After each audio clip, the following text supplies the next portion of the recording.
Hi everyone, Father Vaccaro, and today I am joined by our newest staff member here at the parish, Jen Sturgeon, who is Director of Marriage Enrichment and Ecumenical Ministries, and it's good that we're here to talk. We are continuing our series on reflections on the lives of the saints, and today, as we're in the month of October, we are celebrating towards the end of the month on October 22nd, the feast day of Pope St. John Paul II. So we wanted to share some thoughts. I was going to share a little bit about his biography, just his story.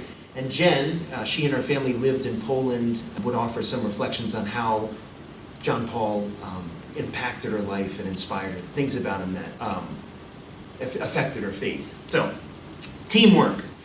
John Paul II, he was born, his name was Karol Wojtyła, am I pronouncing that right? Karol Wojtyła, in a small town in Poland, Wadowice. His father was a Polish soldier, his mom was a school teacher, both very devout. His mom died when he was just 8 years old, and there's a beautiful story. Right at that moment, his family had been very devout, or was very devout, and continued to be. And when his mom passed away, the story was that he and his father went to the local parish, went to the statue of the Blessed Mother, and John Paul II said, "And now you will be my mother," at the death of his mother. And he took and always carried with him this beautiful and vibrant devotion to the Blessed Mother and to the Rosary, and it was a huge part of his entire life and a huge part of the fruitfulness of his ministry. He grew up in his town. His father and he eventually moved away to Krakow, but he was a great athlete. He loved theater. He was incredibly intelligent. And he was growing up in a time where so this is the 1920s and then into the 1930s, in neighboring Germany, obviously the Nazi ideology and the Nazi party was gaining power. And with that came the ideology of racial supremacy, anti-Christian animus, anti-Jewish animus, was kind of stirring across the border.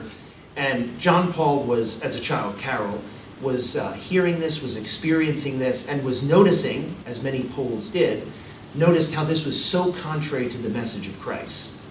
And so eventually there was the invasion by the Germans and the takeover of the fall of Poland and the Nazi takeover of Germany. And so Christian schools started to be suppressed.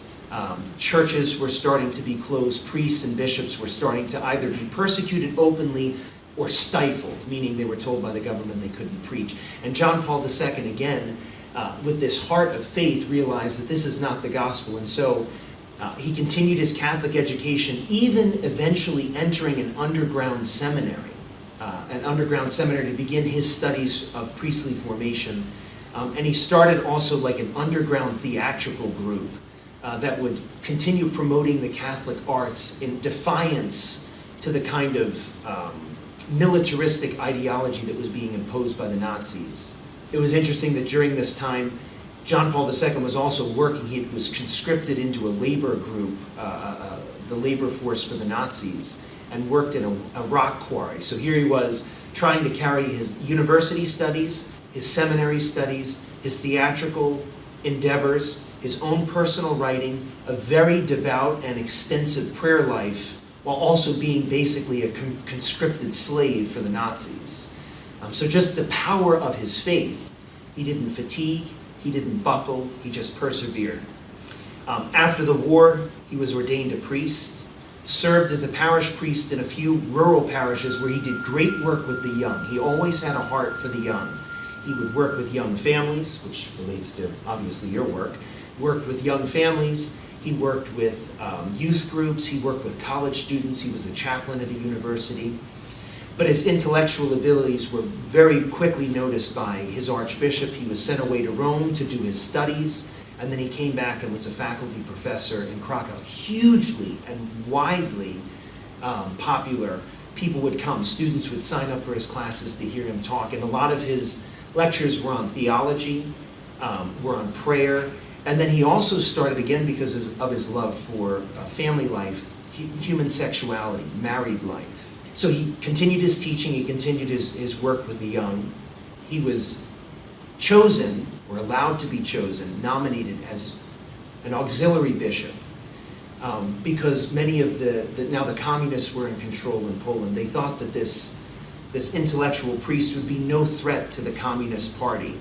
To just let this young, he didn't have any experience, he was just another Catholic Polish intellectual, what could he possibly know? And so they raised to the office of episcopacy. And from there he just took off. All of his gifts and talents that many of the people knew, God of course knew, that had been, thank goodness, overlooked by many of the government officials, gave him, now he had to pulpit his entire diocese. He went and he was one of the delegates to the Second Vatican Council. And then he was a very strong opponent of communism while in Poland. And then, he continued his writing, his teaching, his preaching in Poland. Then in 1978, he served, he was elevated to the rank of cardinal in the 70s. He helped to serve at the conclave that elected Pope John Paul I. John Paul I was a much beloved Italian cardinal, served as Pope for 33 days, and then when he died, there was a conclave and there was worry who was going to be elected next. John Paul II, the youngest pope ever elected to the papacy, the first non-European pope in centuries, elected non-Italian. Non-Italian, of course. Poland in 400 years. That's right, in 400 years, non-Italian pope. And then he became pope, 1978. And again, from there, his service that had been in Poland, his gifts and talents in Poland, now were taken to the world. John Paul II was the face of the Catholic Church during 20-something years of the most bloody time in European history. He had lived through the World War, and now he served as Pope during the Communist era. He served as Pope during the time of great persecution of Christians as atheism spread. He was the most widely traveled Pope, visiting many, many countries. For the first time ever, a Pope ever traveling really much outside of Europe. And he traveled to Asia and to Australia, and he traveled to Africa, South America, came to the United States. He wrote countless encyclicals and letters to the church. He started the beautiful World Youth Day, which was the gathering of the world's Catholic youth to celebrate their faith. And he called out the difficulties of the world, right? He was preaching the light of Christ in a world where atheism was spreading, secularism was spreading. He spoke about the dignity of the human person, the dignity of human freedom, the dignity of minority groups, the dignity of Christianity. Such a powerful voice. And then after serving as many years as Holy Father, in 2005, he was called home to God. And one of the great things about his life was many people had told him he should resign as Holy Father because he was dying of Parkinson's. He was old. He could barely speak. He couldn't move. And he said one of his last gifts to the world would be him offering his sufferings for the church so that everyone would see that even in old age there is great dignity. And so he was even preaching to the point of his death. So John Paul II died in 2005, serving since 1978 as the Holy Father, and born in 1920, so he was 85 years old. So there are obviously many things about his life that I could not talk about. However, that is the basic sketch. He was an incredible guy. One thing I didn't say, this is one thing that impresses me. He spoke fluently 9 languages, knew 12 languages, and was able to speak in many, many other languages. For me, I am a monoglot. I speak one language. That is just fascinating. But Jen, you lived during his papacy. You knew him. You saw him. What are your thoughts? Inspirations, things that... I didn't know him personally. I was born at the end of the 70s, so I grew up seeing him on TV. And as a child, when you see him and that kind, loving smile that he has, he was like a superhero in my eyes. Just for all the reasons that you shared. And he was a great mystic that had this great intimate relationship with God. So through my teenage years, then he became like a role model for me. I wish I could speak that many languages. So, I grew up watching him on TV, and then as an adult, we had the great privilege to move to Poland. And we lived in Poland for 3 years. And for me and my family, it was like a missionary trip. Going to his hometown, going to all over Kalivalia, going to Krakow, and just experiencing a true Catholic country. 90% of Poles are Catholic, and they'll tell you they're Catholic. They all might not be practicing, but when you look at the rest of Europe, how many other countries have stats like that? And no matter where you go in Poland, there's so many beautiful churches, but his image is everywhere. There's so many beautiful paintings of him, so it just made me become even closer and to learning about his life. And he lived a true saintly life, and that's how we all strive to be. And then I always remembered seeing videos from 1981 when the Polish Pope came to Victory Square in Poland, and over 1 million people were present, and they were chanting, "We want God, we want God." And that, when you see the videos even today, it just does something to your heart. In the face of all of the communist atheist rulers who thought that his visit would be a complete failure. And it was a turning point. Yeah, it was a complete reawaken the courageous faith of the Polish people. It's this one guy from rural Poland who let his life be given over to God. Yeah, and even today during this pandemic, my heart's saying, "We want God. We want God."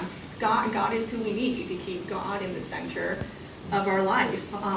And then I just think it's just also phenomenal that he was shot in 1981 and survived.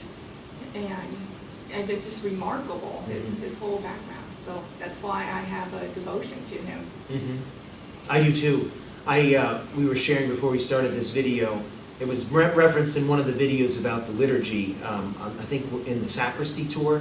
But I have a friend her father is from Poland.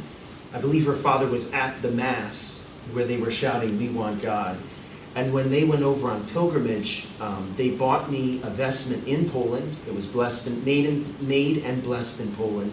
I brought it back, and it has the picture of John Paul II on the front, and then on the back, it has his Papal Crest, which, in his childhood, he had this devotion to Mary, so his Papal Crest was a big blue shield, so the Marian blue, with a big letter M, and his motto was "Totus tuus," I am totally yours, Mary. So this vestment I wear on his feast day, because I too have a great devotion. I mean, he, like you said, he's a superhero, and he's a saint, so he literally is a Catholic superhero. So we hope these are brief reflections. But on October the 22nd, pray for his intercession. Maybe you can take some time to go online and read a story about him, read one of his encyclical letters, or read one of his books, or watch a video about him, or anything. Be inspired by his great service to God and his great service to the church. And we hope that you celebrate his feast day well. And God bless you.